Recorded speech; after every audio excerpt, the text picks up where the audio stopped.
प्रदूषण बेहद खराब स्थिति में पहुंचा है। दिल्ली एनसीआर में आज भी वायु प्रदूषण से परेशानी। दिल्ली में वायु प्रदूषण बेहद खराब स्थिति में पहुंचा। दिल्ली के कई इलाकों में AQI 400 के पार पहुंचा। दिल्ली में ओवरऑल AQI 343 दर्ज किया गया। आनंद विहार 412, मंदिर का 420, रोहिणी 365, वजीरगंज 383, बवाना में AQI 401, दिल्ली के पंजाबी बाग में 416 AQI दर्ज किया गया। त्योहारों के पहले नोएडा एनसीआर में बढ़ा प्रदूषण का स्तर। प्रदूषण नियंत्रण विभाग ने 25 लाख का जुर्माना लगाया है। ग्रेटर नोएडा का नॉलेज पार्क सबसे ज्यादा प्रदूषित।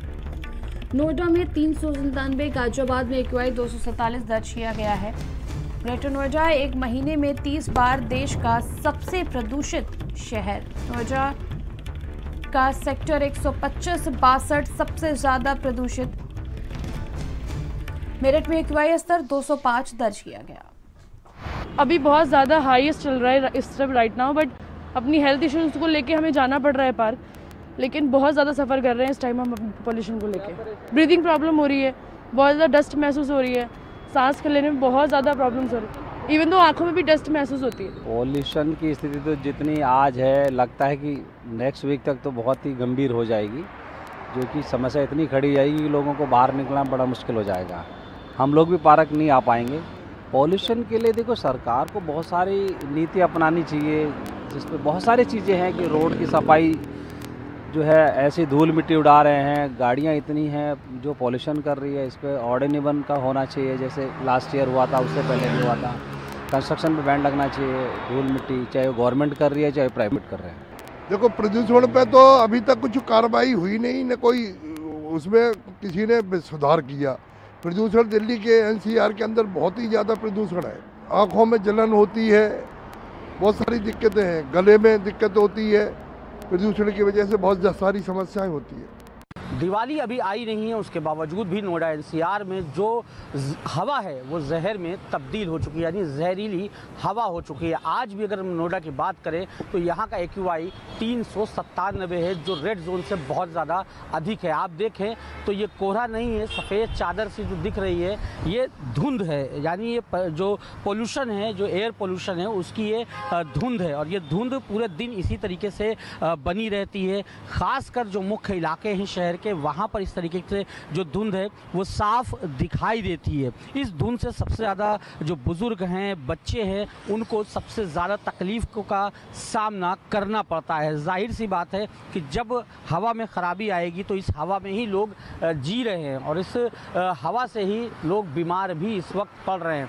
सबसे ज़्यादा जो परेशानी का सामना करना पड़ रहा है वो करना पड़ रहा है बुजुर्ग और बच्चों को। लगातार इस तरीके से जो नवंबर और दिसंबर का जो महीना होता है वो बेहद ख़तरनाक होता है नोएडा और ग्रेटर नोएडा के लिए। अगर हम ग्रेटर नोएडा की बात करें तो नॉलेज पार्क 5 सबसे दूषित इलाका है इस वक्त, जो AQI के माध्यम से पता चलता है। वहीं 31 जो है अक्टूबर से लेकर अब तक तकरीबन जो ग्रेटर नोएडा का इलाका है देश में सबसे ज़्यादा प्रदूषित इलाका घोषित हो चुका है। तो देखना होगा आने वाले वक्तों में आखिर ये पोल्यूशन कम हो पाता है या फिर इसी तरीके से आम लोग इससे जूझते नजर आते हैं। कैमरा सालिद के साथ दानिश, भारत समाचार, नोएडा।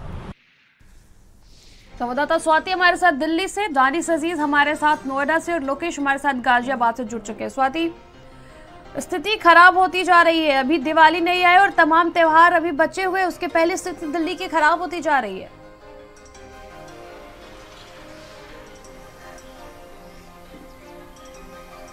जी बिल्कुल, देखिए जिस तरह से लगातार AQI दिल्ली एनसीआर में 400 के पार है, ये अपने आप में कई लोग जो हैं वो उससे परेशान हैं। पूरे दिल्ली वासी की बात करते हैं तो वो इससे परेशान है, और हर साल अमूमन ऐसी ही तस्वीरें दिल्ली एनसीआर से त्रिशला निकलकर सामने आती है, जिसमें सांस लेने में दिक्कत होती है, आंखों में जलन जैसी समस्या होती है। और सुबह के वक्त तो ऐसी तस्वीरें दिल्ली में होती है जब आप साफ तौर पर देख ही नहीं सकते हैं दूर को, और इसी वजह से वाहनों को भी खास तौर पर परेशानी परेशानी होती है और सबसे ज्यादा दिक्कतें जो मॉर्निंग वॉक पर लोग निकलते हैं सुबह के वक्त उन्हें परेशानी होती है।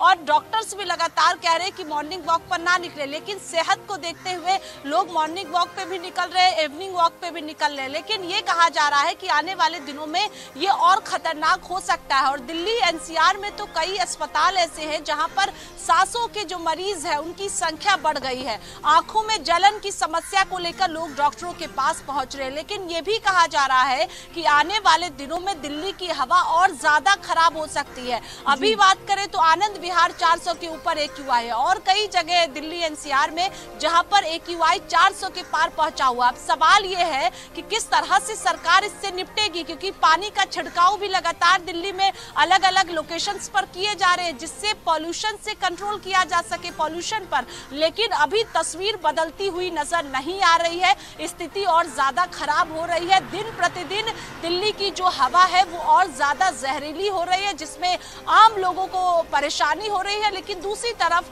सरकार लगातार कह रही है कि हम कंट्रोल करने की कोशिश कर रहे हैं, कई कदम भी उठाए जा रहे हैं, लेकिन उसका असर अभी फिलहाल दिल्ली में देखने को नहीं मिल रहा है।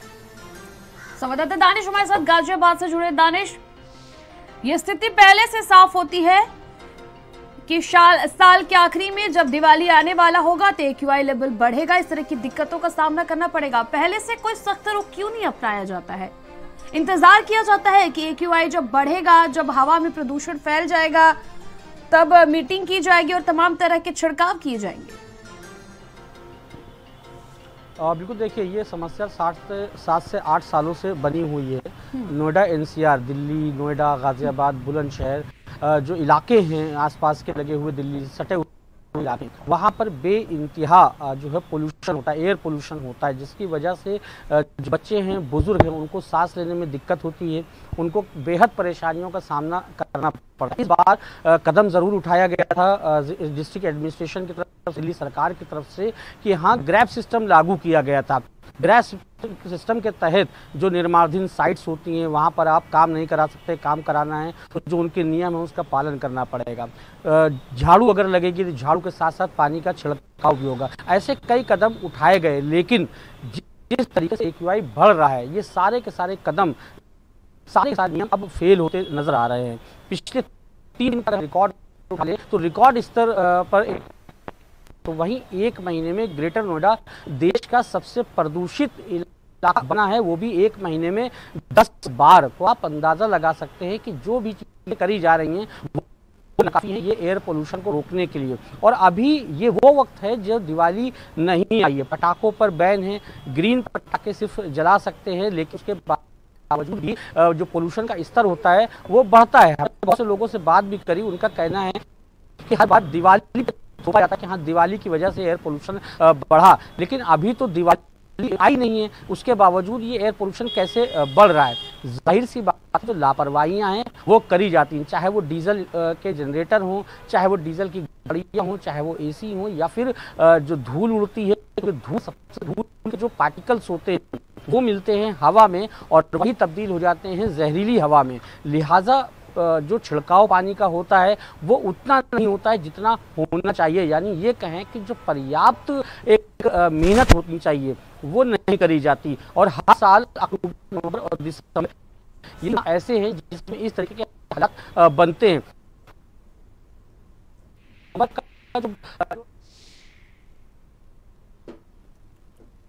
बिल्कुल, दानिश और संवाददाता लोकेश हमारे साथ गाजियाबाद से जुड़े हुए हैं। लोकेश, क्या कुछ स्थिति गाजियाबाद में बनी हुई है इस वक्त? देखिए, गाजियाबाद के हालात भी कोई दिल्ली और नोएडा से बेहतर नहीं है। यहाँ स्थिति और ज़्यादा ख़राब है, क्योंकि यहाँ पर AQI के भले कल जो आंकड़े हों वो थोड़े से कम आए हों, लेकिन इस वक्त हम महसूस कर सकते हैं क्योंकि ओपन एरिया में खड़े हैं। आंखों के अंदर जलन से लेकर के सांस लेने तक की तमाम समस्याएं यहाँ पर हो रही हैं। दरअसल 8 सालों से पूरे NCR के अंदर ये प्रदूषण का जो मामला है ये बेहद संगीन होता जा रहा है, या यूँ कहें कि लोगों के लिए बेहद परेशानी का सबब है। इसको लेकर के ग्रैप लागू किया गया 1 अक्टूबर से, जो कि दिसंबर तक चलता रहेगा, 3 महीनों तक। इस दौरान जब 200 से ऊपर अगर AQI होता है तो लेवल 2 लागू हो जाता है, और ऐसे में निर्माणाधीन जो साइट है उनको बंद कराना होता है। लेकिन हम देख रहे हैं अलग अलग तस्वीरों में अलग अलग जगहों से आ रही है कि वहाँ पर जो निर्माण सामग्रियां हैं वो खुले में रखी गई हैं, जबकि उन्हें ढक कर रखने के निर्देश है। इसके अलावा पिछले साल ही ये डेडलाइन दी गई थी कि 30 सितंबर 2023 तक सभी जो जनरेटर से चलने वाले फैक्ट्रीज हैं वो पूरी तरीके से पीएनजी पे कन्वर्ट हो जाएंगी, लेकिन इस बार भी ऐसा नहीं हुआ। उन्हें इनको डेडलाइन को आगे बढ़ाया गया है, क्योंकि एक बहुत बड़ा कॉस्ट इसमें इन्वॉल्व होता है। इसको भी आगे बढ़ा दिया गया है और डीजल इंजन या फिर जनरेटर्स की अनुमति केवल एसेंशियल सर्विसेज के लिए अस्पताल और ऐसे प्रतिष्ठानों को दी गई है जहाँ पर भी ये बेहद आवश्यक है। लेकिन इसके बावजूद भी हैरानी इस बात की है कि एक तरफ AQI 300-400 के पार जा रहा है, लेकिन जो प्रदूषण नियंत्रण कंट्रोल बोर्ड है वो पूरी तरीके से फेलियर है उसका, क्योंकि उसने अब तक कहीं भी जुर्माना नहीं किया। अगर सड़क पर आप निकल के खुद देखें तो आपको पता लगेगा कि वाकई यहाँ पे स्थिति कितनी बेहद खराब है। लेकिन प्रदूषण नियंत्रण विभाग के जो कर्मचारी हैं, जो उनके हेड्स हैं, वो लोग सड़कों पर नहीं निकलते। झाड़ू लगाने से लेकर के पानी का छिड़काव बिल्कुल नहीं नजर आता। ये फेलियर है उन डिस्ट्रिक्ट एडमिनिस्ट्रेशन और उन विभागों का, उन अफसरानों का जिनकी जिम्मेदारी है प्रदूषण को कम करने की, और एक मोटा अच्छा खासा जो बजट है वो उसके लिए एलोकेट किया जाता है।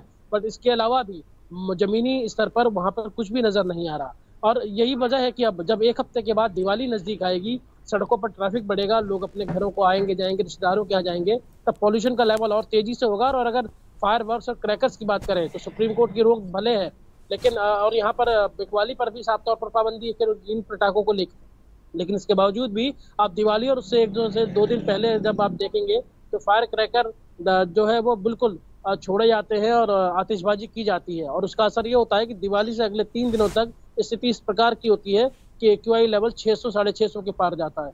तो इसको लेकर के कोई एक वेल प्लान्ड एक एग्जीक्यूशन नहीं है किसी चीज का, और यही वजह है कि हर साल लोगों को इस समस्या का जो है वो सामना करना पड़ता है।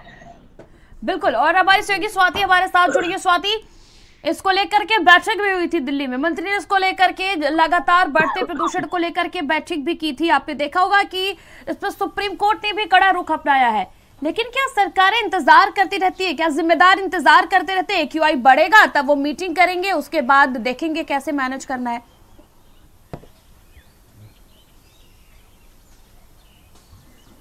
जी बिल्कुल, यही सवाल है कि जब हर साल ऐसी स्थिति दिल्ली NCR से निकलकर सामने आती है तो पहले से क्यों नहीं कोई तैयारी की जाती है? ये अपने आप में सवाल है, आम लोगों का भी सवाल है। लेकिन दूसरी तरफ सरकार, दिल्ली सरकार की बात करते हैं तो लगातार जरूर प्रदूषण से निपटने के लिए बैठ के पर्यावरण मंत्री हैं गोपाल राय, वो लगातार कर रहे हैं और जिस तरह से जो कदम है वो भी सरकार द्वारा उठाए जा रहे हैं, लेकिन इसका असर फिलहाल दिल्ली NCR में देखने को नहीं मिल रहा है। हम सब ने देखा कि कई जगहों पर दिल्ली में पानी का छिड़काव भी लगातार किया जा रहा है जिससे प्रदूषण पर नियंत्रण किया जा सके, लेकिन उसमें भी कोई बदलाव देखने को नहीं मिल रहा है। सुप्रीम कोर्ट भी इससे नाराज है। लेकिन अब ये देखना सबसे ज्यादा अहम होगा कि जो 1 हफ्ते का वक्त सुप्रीम कोर्ट ने राज्य को दिया है, जिसमें दिल्ली भी है, उत्तर प्रदेश भी है, पंजाब भी है और भी कई राज्य है, क्योंकि पराली जलाने के बाद भी कई तरह के जो समस्याएं हैं वो निकलकर सामने आती है, प्रदूषण बढ़ता है, जिससे सुप्रीम कोर्ट ने जो है वो नाराजगी भी इसको लेकर जताई है। अब जब हलफनामा सरकारों द्वारा जारी सुप्रीम कोर्ट में दाखिल किया जाएगा तो उस दौरान क्या कुछ कहा जाएगा ये देखना अहम होगा। लेकिन सुप्रीम कोर्ट इससे नाराज है क्योंकि हर साल अमूमन ऐसी तस्वीरें दिल्ली NCR से निकलकर सामने आती है। अगर सरकार पहले से कदम उठाती तो जरूर कुछ ना कुछ असर देखने को मिलता, लेकिन ऐसा नहीं किया जाता और इसी वजह से अक्टूबर नवंबर की बात करें हम तो दिल्ली NCR में ऐसी ही तस्वीर निकलकर सामने आती है और इसी वजह से मरीजों की संख्या भी अस्पताल में लगातार बढ़ती जा रही है। सांस लेने में सबसे ज्यादा दिक्कत होता है और इसके साथ ही आंखों में जलन जैसी समस्या होती है और इसी वजह से डॉक्टर्स लगातार जो है वो लापरवाही नहीं बरतने के लिए कह रहे हैं। लेकिन इसके बावजूद भी जो लोग सुबह के वक्त दफ्तर जा रहे हैं, जो मॉर्निंग वॉक पर जा रहे हैं, जो बच्चे स्कूल की तरफ जा रहे हैं, उन्हें इससे ज्यादा परेशानी हो रही है। और जो वाहनों की बात करें हम तो चूंकि सुबह 10-11 बजे तक दिल्ली में ऐसा वक्त होता है जब पूरी तरह से धुंध की चादर में दिल्ली लिपटी होती है और ये प्रदूषण होता है ऐसा कि दूर पूरी तरह से आप त्रिशला नहीं देख सकती है तस्वीरें। ऐसा प्रदूषण दिल्ली NCR में इस वक्त है और यही जो है वो बीमारी की वजह भी है। कैसे इससे कंट्रोल कंट्रोल किया जाएगा, ये सवाल है और आने वाले दिनों में देखना होगा, क्योंकि ये भी कहा जा रहा है कि आने वाले दिनों में जो प्रदूषण की स्थिति दिल्ली एनसीआर में है वो और खतरनाक हो सकती है। AQI जो अभी 400 के ऊपर पहुंचा हुआ है वो और ज्यादा बढ़ सकता है, यानी इससे समझा जा सकता है कि और ज्यादा भयावह स्थिति दिल्ली एनसीआर की प्रदूषण के मामले में हो सकती है। बिल्कुल, मैं इससे कि दानिश हमारे साथ नोएडा से जुड़े हैं। दानिश, अस्पतालों में मरीजों की लाइन लग रही है, सांस संबंधी जिन्हें भी दिक्कत है उनकी लाइन लग रही है, क्या कुछ आंकड़े अस्पतालों से सामने आ रहे हैं? डॉक्टरों का क्या कुछ कहना है? त्रिशा, देखिए ये एक दिन की प्रैक्टिस नहीं है, ये हर साल इस तरीके से होता है, लेकिन उसके बावजूद भी कोई कड़े कदम नहीं उठाए जाते। अस्पतालों में इसी तरीके से मरीज आते हैं। OPD है, मॉर्निंग की OPD किसी भी अस्पताल चाहे या सरकारी अस्पताल हो, वहाँ पर 70-72% जो मरीज आते हैं वो आते हैं आंखों में जलन के, गले में खराश के और साथ ही खांसी के। यानी ये कहें कि जो धूल से इन्फेक्शन होता है, जो पोल्यूशन से इन्फेक्शन होता है, सबसे ज़्यादा 70 से 72% मरीज जो सरकारी और गैर सरकारी अस्पतालों में पहुंचते हैं। और ऐसा नहीं है कि जो सरकारें हैं उनको ये पता नहीं है कि हाँ ये कोई आज हुआ है, हर साल यही तस्वीर देखने को मिलती है। इसी तरीके से हम लोग खबरें दिखाते हैं और इसी तरीके से सरकारें सक्रिय होती हैं। सुप्रीम कोर्ट जो है नाराज होता है, सरकारें हलफनामा दाखिल करती हैं और फिर शांति से बैठ जाती हैं, क्योंकि दिसंबर के लास्ट वीक पानी बरसता है, बारिश होती है, तो उस वक्त मौसम साफ होना शुरू हो जाता है। ये पूरा साल अगर इसको कंट्रोल करने के लिए प्रैक्टिस करी जाए तो ऐसा नहीं है कि ये एयर जो क्वालिटी इंडेक्स है वो खराब हो, वो सही हो सकता है और सही रहता भी है बीच बीच में। लेकिन जब ये वक्त आता है पराली जलाने का, या फिर ये कहें त्योहारों का वक्त आता है, या ये कहें कि और भी अन्य चीज़ें जो इस वक्त होती हैं उन पर जो कंट्रोल है, या फिर ये कहें कि हाँ गंदगी और धूल पर जो कंट्रोल है उसको रोकने के लिए पूरे साल जिला एडमिनिस्ट्रेशन को प्रैक्टिस करनी पड़ेगी। ये लोग सिर्फ और सिर्फ जागते हैं अक्टूबर, नवंबर और दिसंबर में, तो जाहिर सी बात है कि जब आप जागेंगे तब तक पोल्यूशन इतना हो चुका होता है कि कंट्रोल से बाहर हो जाता है। आज की डेट में ग्रैब सिस्टम लागू है, आज की डेट में पानी का छिड़काव भी होता है, जुर्माने भी लगाए जाते हैं। अब तक 50 लाख से का जुर्माना नोएडा और ग्रेटर नोएडा में लगाया जा चुका है। लेकिन ये सारी चीज़ें अब यहाँ पर बेकार है, क्योंकि AQI जो बढ़ना था वो बढ़ चुका है और अब ये बढ़ेगा, ये घटेगा तभी जब बारिश होगी। से बचने के लिए जिस तरीके से हर साल हम लोग खुद जो है एडमिनिस्ट्रेशन से ये बात करते हैं और कहते हैं कि अगर आप लगातार पानी का छिड़काव या फिर पेड़ों की साफ सफाई, पेड़ों पर जो धूल का गुबार रहता है उस पर कंट्रोल कर लें तो शायद ये समस्या अक्टूबर, नवंबर, दिसंबर में दिखाई न दे। लेकिन ना ही पोल्यूशन कंट्रोल बोर्ड और ना ही नोएडा विकास प्राधिकरण या फिर ग्रेटर नोएडा प्राधिकरण कुछ करने को तैयार होता है। ये लोग बिल्कुल जब सर पे आ जाती है, ये एडमिनिस्ट्रेशन जब सर पे चीजें आ जाती हैं तब सक्रिय होता है और कार्यवाही करने की बात। दानिश, कहीं ना कहीं ये लापरवाही है। और हमारे सहयोगी लोकेश गाजियाबाद से हमारे साथ जुड़े हैं। लोकेश, गाजियाबाद में भी जैसा आपने बताया कि स्थिति कुछ भी ठीक नहीं है, क्या वजह है कि गाजियाबाद, नोएडा और ऐसे तमाम शहरों में जहां पर दावे किए जाते हैं बड़े बड़े, वहां पर ध्यान नहीं दिया जाता है इस प्रकार की चीजों का? देखिए, ध्यान न देने के पीछे एडमिनिस्ट्रेशन है, क्योंकि अगर आप पब्लिक की सहभागिता की बात करें तो पब्लिक सहभागिता तो करती है, लेकिन वो तब करती है जब आपके ऊपर कोई जुर्माना या कोई कानूनन बंदिश हो। लेकिन कानूनन बंदिश प्रभावी तौर पर यहाँ देखने को मिल नहीं रही और यही वजह है। अभी आप आंकड़े की बात कर रही थी, अगर मैं आंकड़ों की बात करूं तो पिछले 3 दिनों में रोजाना करीब 1000 से ज्यादा मरीज केवल अस्पताल में पहुंच रहे हैं, वो भी सरकारी अस्पताल में। और उसमें से करीब 70 से 80% वो मरीज हैं जिन्हें सबसे ज्यादा सांस की दिक्कत, आंखों में जलन और गले में खराश, ये वो सारे सिम्टम्स हैं जो कि प्रदूषण की वजह से आते हैं। यानी कि हेल्थ इश्यूज लोगों के बढ़ते जा रहे हैं, बावजूद इसके अभी प्रशासन गंभीर नहीं है, क्योंकि प्रशासन AQI लेवल पर टिका हुआ है और AQI को लेकर के भी छेड़छाड़ होती है। वजह यह है कि जो 4 स्टेशन, अगर मैं गाजियाबाद के संदर्भ में बात करूं तो पिछले 3 दिनों में 2 स्टेशन बंद पाए गए थे और उनकी रियल टाइम मॉनिटरिंग की ही नहीं जा रही थी। यानी कि आप ये मानिए कि वो सबसे अधिक प्रदूषित इलाकों में से एक थे। लोनी इतना ज्यादा प्रदूषित है कि वो एक वहाँ पर कंस्ट्रक्शन चल रहा है एक्सप्रेसवे का, तो इस वजह से उसको यहाँ पर हवाला दिया जा रहा है कि केवल दिल्ली देहरादून एक्सप्रेसवे बनाया जा रहा है, इस वजह से वहाँ प्रदूषण का लेवल ज्यादा है। जबकि हर साल स्थिति कुछ इसी तरीके से होती है। तार जलाने से लेकर कूड़ा जलाने की गतिविधियां होती हैं। आप कहीं फोटो डालिए, कहीं पब्लिक फोटो डालती है, तब जाकर के निगम और जो प्राधिकरण के क्षेत्र में उनके खिलाफ कार्रवाई होती है। नहीं तो अफसर जो है वो आंख मूंदे बैठे इन सभी गतिविधियों को लेकर के। लेकिन अब ये समय है कि अगर अभी भी कोई एक डेडिकेटेड इंटीग्रेटेड प्लान बनाया जाए, क्योंकि प्लान मांगे गए थे कि आखिर सरकारें इनको लेकर कर क्या रही हैं, तो सरकारों ने हलफनामा जरूर दायर किया है कोर्ट में और एक एक्शन प्लान बताया है, बट एक्शन प्लान वो तब लागू होता है जब वाकई स्थिति हाथ से बाहर हो जाती है। और अभी ऐसा कुछ देखने को नहीं मिल रहा, क्योंकि सड़कों पर इसी तरीके से वाहन चल रहे हैं, धूल के गुबार उड़ रहे हैं, और जो पॉल्यूशन है, इस पॉल्यूशन में सबसे अहम और सबसे खतरनाक चीज ये है कि जो PM 2.5 लेवल है वो बढ़ा हुआ है। यानी कि ना तो मास्क और ना हमारे नाकों के छिद्र उनको रोक पाते हैं, वो सीधे फेफड़ों को इफेक्ट करते हैं। तो फेफड़ों से संबंधित जो भी मरीज हैं या जिनको अस्थमैटिक मरीज हैं, उनको तो बेहद सावधान होने की जरूरत है, क्योंकि डॉक्टर्स भी ये सलाह दे चुके हैं कि खुले में न मत निकलिए जब तक कि बहुत ज्यादा आपको आवश्यकता ना हो, और खासकर बुजुर्ग और बच्चों को लेकर ये हिदायत दी गई है डॉक्टर्स की तरफ से। त्रिशला, बिल्कुल, और आप सभी का बहुत बहुत शुक्रिया तमाम जानकारी के लिए।